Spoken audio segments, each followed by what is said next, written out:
My history is just a little different.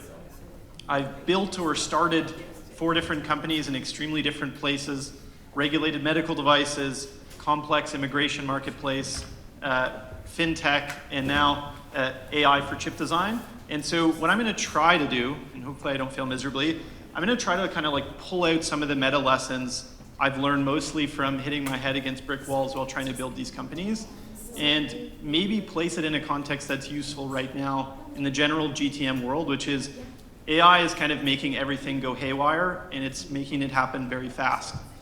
Tool flows are changing, cost structures are changing, processes and workflows are changing. So how do you get your head wrapped around all this stuff and continue to be useful? So I'll kind of maybe just skip over this and try to introduce the companies or the useful things that are relevant to the topic as we go. The main idea is kind of maybe starting at the beginning. One of the things that I've seen most of my founder friends, go-to-market friends, mess up or get really stuck and buried in a rut in is kind of losing the forest for the trees. And so all of these things are complicated systems. We saw this beautiful the diagrams you can go all the way into and all the way out. And sometimes it's really useful to try to go as high level as you can and remember that the first time you're doing something, it's going to look a lot more like art.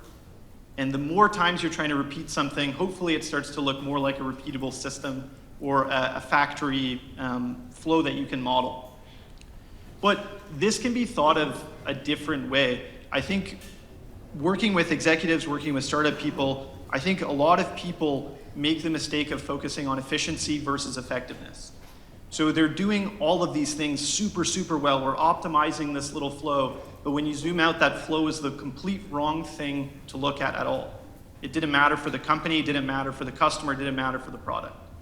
So we kicked ass, we changed all of these things, and then you zoom out and it didn't do anything. Everyone's tired, morale sucks, it's hard.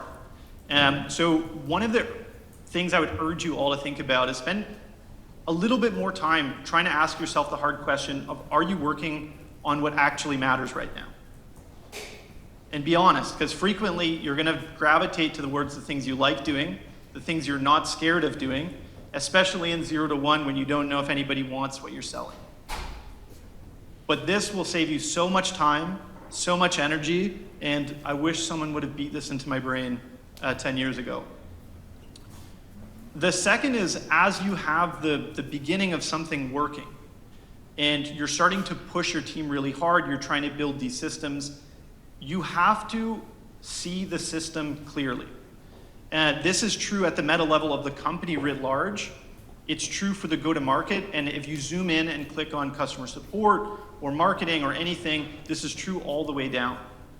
I have kind of 2 stories where I experienced this and kind of saw the 2 sides of what happens when you can't see the system clearly and whether you fix it or whether you don't. So one of the companies I was fortunate to work at is called ApplyBoard.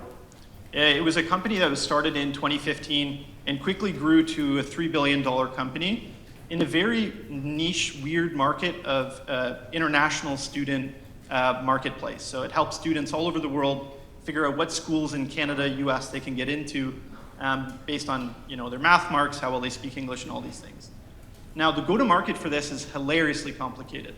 You're talking about acquiring students in rural parts of Africa, India, Southeast Asia, Philippines, everywhere. So cultural differences, communication preference differences. One of the things that we saw is because the system grew so fast, the biggest mistake we made is we did not push hard enough to build the proper RevOps infrastructure when we had some sort of breathing room.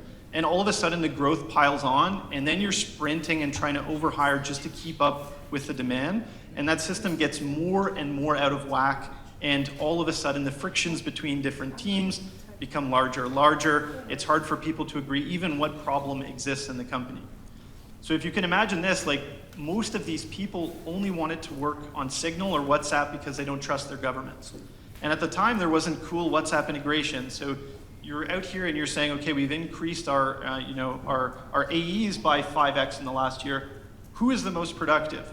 Well, I can see who generated revenue, but I have no idea like by how many touch points. Were they going to local schools? Were they talking to parents? Like what was happening? And so ApplyBoard like hit this timing where the thing was done at exactly the right time for this company to work. But the growth almost beat us to the system. And once we lost track of being able to tell why things were going well, as soon as they stopped going well, it became a complete shit show to try to figure out how to even start diagnosing and figuring out where to apply leverage to fix it. Through just a Herculean effort, people did it, but it beat everybody into the ground, and I strongly recommend avoiding that. It was very painful. The second was I started a new product line or a company within ApplyBoard called ApplyShop. It was pretty simple e-commerce marketplace that sold stuff that students needed to go study abroad. And like ApplyBoard, we hit this crazy inflection curve where in the first 5 months we were like 35 million run rate. And then all of a sudden, I was being counted on at the board for new revenue goals, and this was a very premature system. We had 4 people working on this. I was copying scripts from GitHub and putting it into Shopify, like literally stitching this together day by day. And all of a sudden, the growth plateaued in month 5, and I have board members calling me, CEO calling me, freaking out, and they're like, "Well, what's going on?" I'm like, "Dude, I don't like who knows what's going on, man? This thing just started, it's taken off."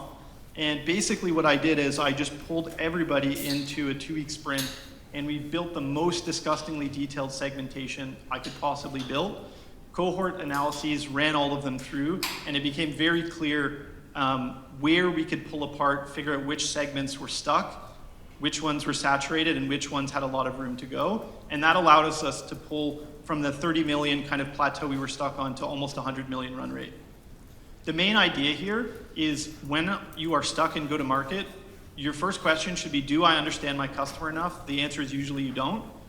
And the best way for you to really figure that out is to segment and segment and segment.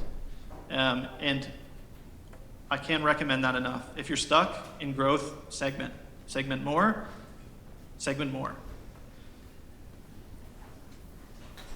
The last part is maybe more relevant to times like this where things are changing super quickly. And that can be like changing internally. Your company's growing really fast, you get acquired, you have to merge with a new culture.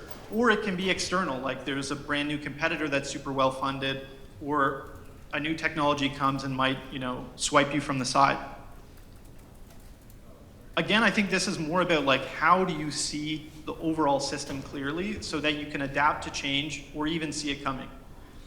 I think most of the go-to-market friends I have, they either get super, super specialized on some very small technical niche within one of the areas, super valuable, don't get me wrong.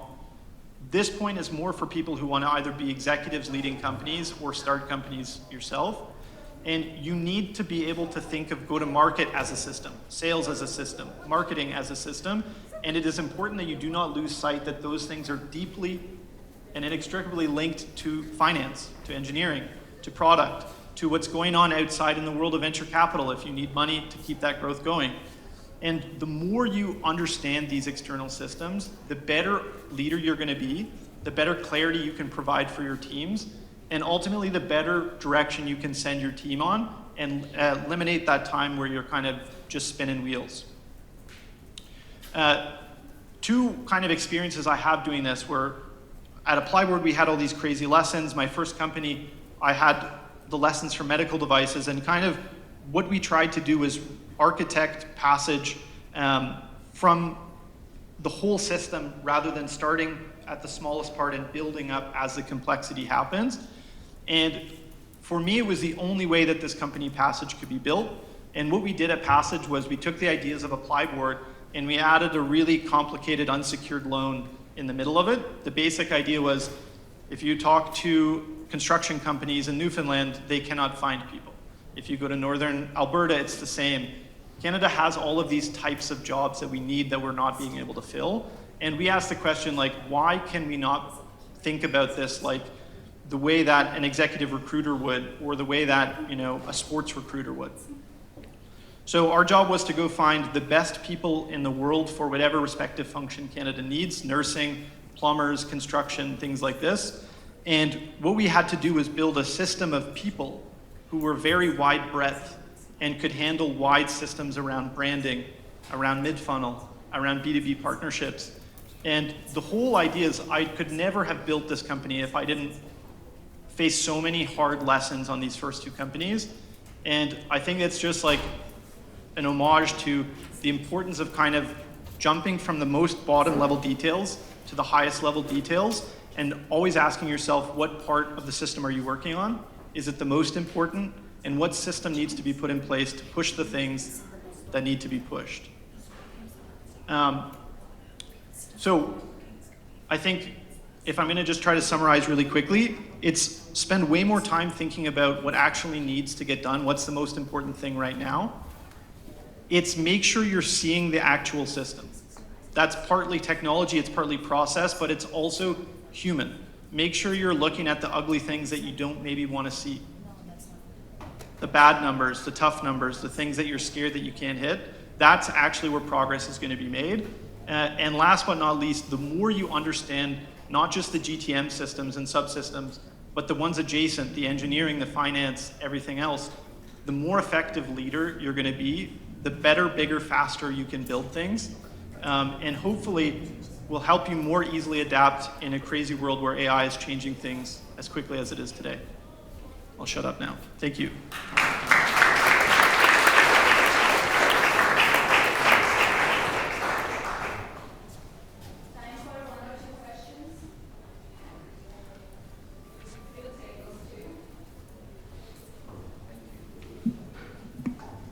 Hi, I love your whole presentation that show how to build a great system for GTM.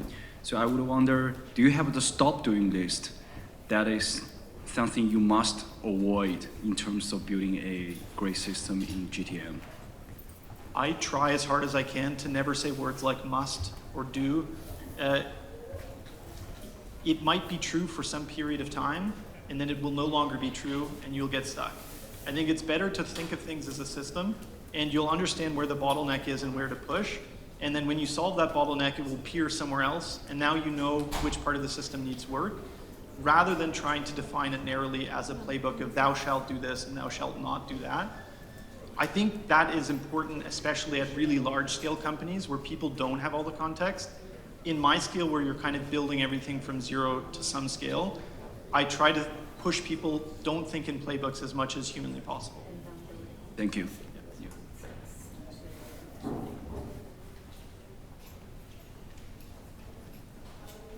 Kind of to piggyback off this question a bit more detail, how do you determine and assess what is important to focus on in an ever-changing landscape, especially since you just mentioned not to be absolute? So if you're just constantly changing with the landscape, to not focus on what's important, it does feel like sometimes it's easier to focus on what you like, and that can kind of drive your passion. I don't understand how you want to assess that. Yeah, I think the devil's in the details, right? It's hard to give like one formula that will work and be easily understandable. But I think you understand your goals, you understand where the system is now, and then if you understand what one piece pushes on the next and the next to get to your goal, you can very quickly do that arithmetic and figure out, well, crap, I need 10 times the amount of leads, because even if I close 100%, there's no way I can hit revenue next quarter.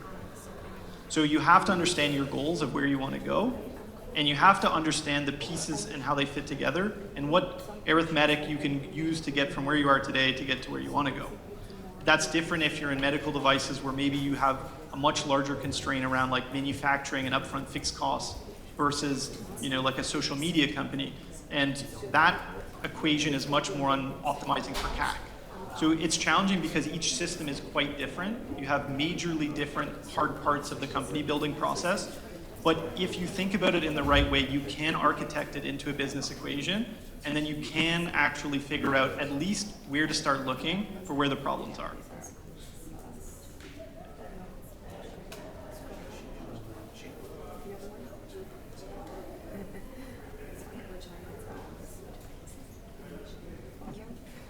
Thanks very much for that great presentation. So I had a question on the slide around holistic go-to-market. So you mentioned to understand all the systems involved, but to what extent, right? Because founders only have so much time, so much attention that they can put up towards certain things. So to what extent should they understand the systems? Thanks. That's the million-dollar question. I don't know if I have a good answer, if I'm being honest. What I found is that, like, generally speaking, the more I understood about the other parts, the easier I found go-to-market. So I think maybe it's like, who knows how much you need? I think sometimes if you have extremely strong product market fit, you do have the luxury where you can just get started and then figure it out as you go. In other types of companies, you might have to get more right at the beginning. And in those situations, it's usually more useful to have a better understanding. The example of Passage was because you not just have the complicated acquisition of people all around the world. On the other side, you're acquiring really expensive school relationships, which are hard to close. And then in the middle, you're giving a person $150,000 or $50,000 cash. And so you have to think about it. It's not just, can I optimize CAC, get a person to convert in this marketplace? I have to think of the whole credit system. Is this person a good credit risk? Because if you find them cheap and you convert them, you might just be really good at burning money into the ground. And so you have to think of credit as a feedback loop into your ICP and say, well, like, oh crap, how do I quickly predict how my ICP is changing for profitability over time? And if you just thought about this simply as like a linear funnel, you would optimize for either the conversion rate, the rate of conversion, or like the AOV, and you would get crushed. So I'm not sure I have a very good answer, but hopefully that long-winded diatribe helps you. Yeah, thanks.